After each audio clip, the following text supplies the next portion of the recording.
I've gone with Clermont Foot's Mohamed Bayo, who's a 22-year-old striker, very much staying with the theme of picking strikers in these scouting episodes that we had last time around, Lee. But he's 6'2" tall. He's quite a presence on the pitch. And the first thing that I've got in my notes is that he's a knees-up sprinter.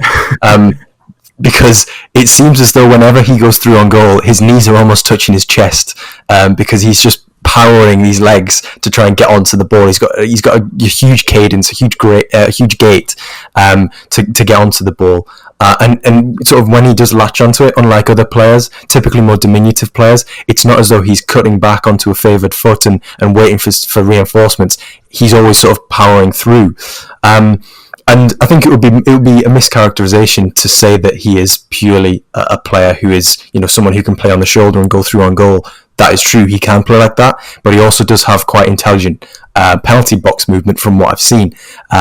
He tends to arrive at the right time, doesn't break his stride, which I mean, I'm not comparing him to him, but it's the same sort of thing that Erling Haaland does, that we see for Dortmund in that near post run at the left-hand side. When the ball is coming across from the left, he never seems to break stride, and that allows him to get a clean strike on the ball. It's almost like he just arrives right place, right time, and that's a hallmark of good strikers.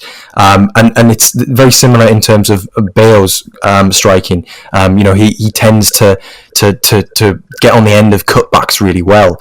And of course, there is the caveat that League 2's defending isn't the best at most of the time, and there have been occasions this season, especially when he scored, where there've been balls played across, and there's nobody within 3 to 5 to 8 yards of him, and it's like, well, most top strikers are going to put those away. But in terms of being a striker, I think he's got around 30 goals in the past 2 seasons at Ligue 2 level. So at Championnat National, where he was out on loan last season.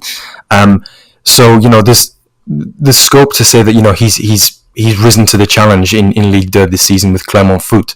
And I mean, top level, I think you may be pushing it in terms of his ceiling, his potential. But I do see some sort of similarities. It's actually quite funny, because I see similarities between him and Famara Diédhiou, who is of Bristol City, who was also at Clermont Foot before getting moved to England. And I think the Championship is probably a league that Bayo would probably do quite well in. He's physical enough, but he's also smart enough to make that step up.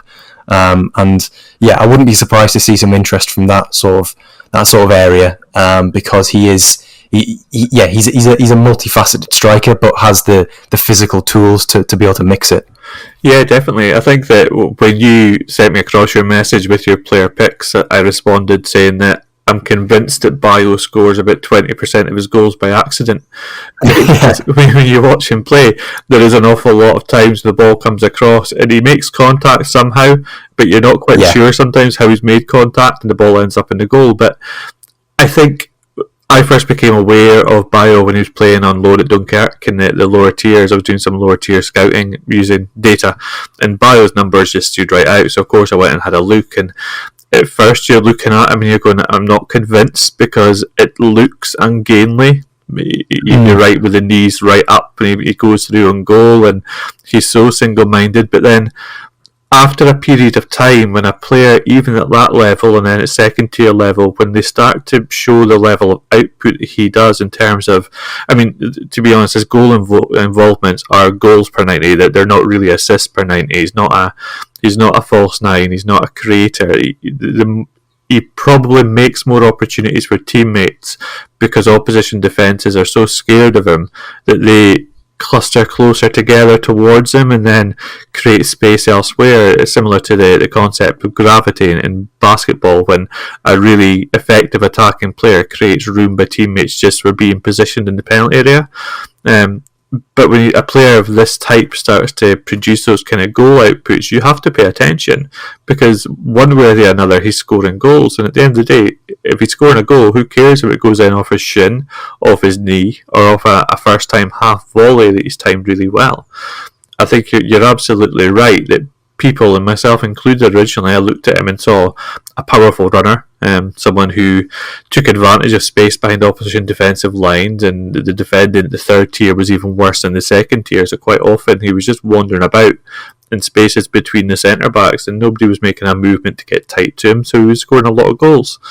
But then you look at him a little bit more closely, and it's those double movements in the penalty area. It's arriving at speed in the penalty area, but then adjusting the angle of his attack really quickly so that defenders don't know he's about to burst past him on the left or the right. And it's those little pieces of information that make him stand out in terms of his goal output. I think you're right. I think at the top level, we're not sure. He is somebody who I think would score goals in Liga to a point, because that profile of striker tends to do well in Liga. It's players who have that powerful running style. He's probably good for 10, 12, maybe even 14 goals in Liga next season if they go up. And that would be great for a club like Clermont-Foot.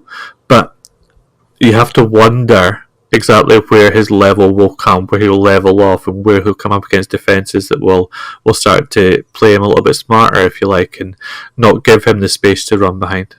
Yeah, very much so. Just as an aside, Clermont-Foot are an interesting tale. They have never played in Liga, which, considering how they've been perennially a Ligue 2 side, is quite hard to believe, but it's just never happened for them.